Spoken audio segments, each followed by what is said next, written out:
이번 시간부터는요, 여러분들하고 비와 비율에 대한 공부를 하겠습니다. 자, 여러분들 비와 비율에 대한 이야기를 많이 들어봤죠? 그렇다면 비는 무엇의 줄임말일까요? 비는 땡땡하다의 줄임말인데, 네, 비는 비교하다의 줄임말이에요.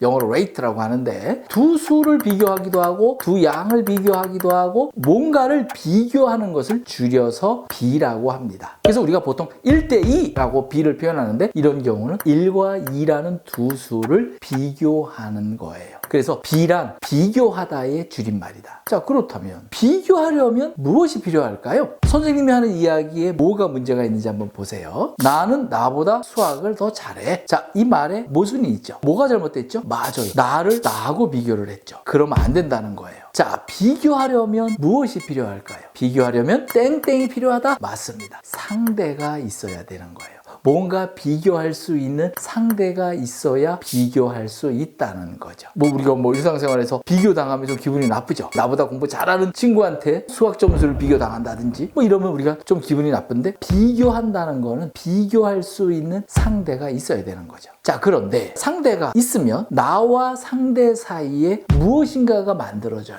그 만들어지는데 그게 무엇이냐 이거죠. 자, 두 수 사이에서도 마찬가지고 두 사람 사이에서도 마찬가지고 친구 사이에서도 이것이 형성되는데, 바로 이것이 뭐냐면 관계가 형성된다는 거예요. 관계가 만들어지는 거예요. 자, 예를 들어서 아버지는 나를 뭐라고 부를까요? 이름을 부르기도 하겠지만 아들, 딸 이렇게 부르겠죠. 자, 여기서 만들어지는 관계를, 아버지와 아들 사이의 관계는 부자관계, 아버지하고 딸 사이의 관계는 부녀관계, 이렇게 관계가 만들어진다는 거죠. 자, 그런데 또 나와 동생과의 관계에서 동생은 나를 뭐라고 부를까요? 네, 동생이 나를 부를 때 형이라고 부를 수도 있고 오빠라고 부를 수도 있고 언니라고 부를 수도 있고 누나라고 부를 수도 있죠. 자매관계가 될 수도 있고 형제관계가 될 수도 있고 남매관계가 될 수도 있고 그렇다는 거예요.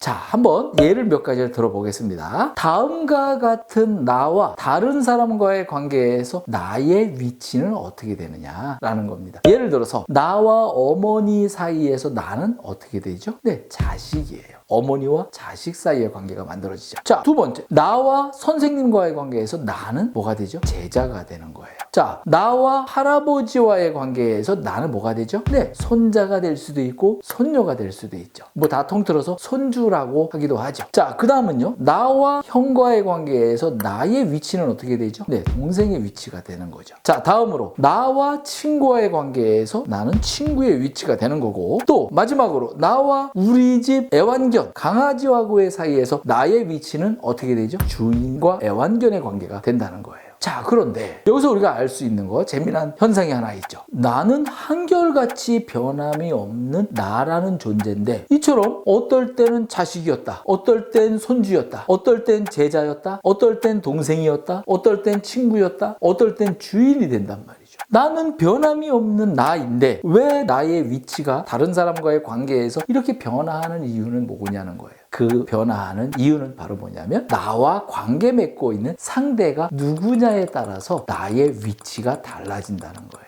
자, 우린 이런 관계를 무슨 관계라고 할까요? 상대방에 따라서 나의 위치가 계속 변하는 관계, 이런 관계를 우리는 땡땡적인 관계라고 이야기를 해요. 자, 뭘까요?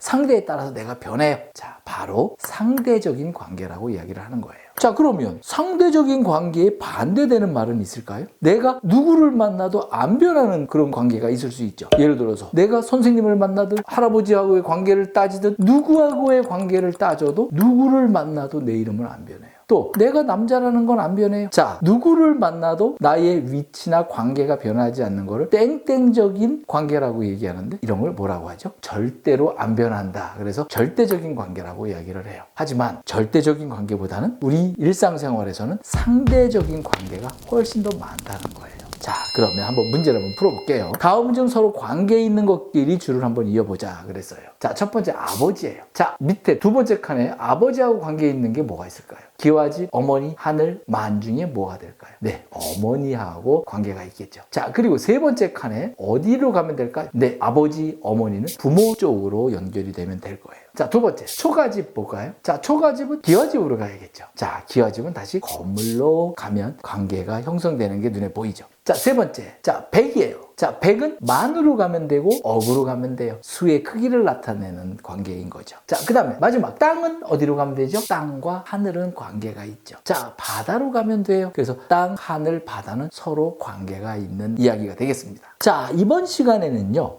비율을 공부하기 전에 이 비와 비율 속에 들어있는 관계에 대해서 공부를 했고요. 비라는 단어는 비교하다의 줄임말이라는 거 여러분들이 꼭 알아두셔야 되고요. 이 뭔가 두 수나 두 양을 비교하려면 반드시 뭐가 있어야 된다? 상대가 있어야 된다. 그리고 상대와 비교하면 반드시 관계가 성립되고 관계가 만들어진다는 거. 그리고 관계에는 상대에 따라서 변하는 상대적인 관계와 그 반대인 절대적인 관계가 있는데 우리는 거의 다 상대적인 관계 속에서 살고 있다는 겁니다. 자, 관계에 대해서 배우느라고 고생했습니다.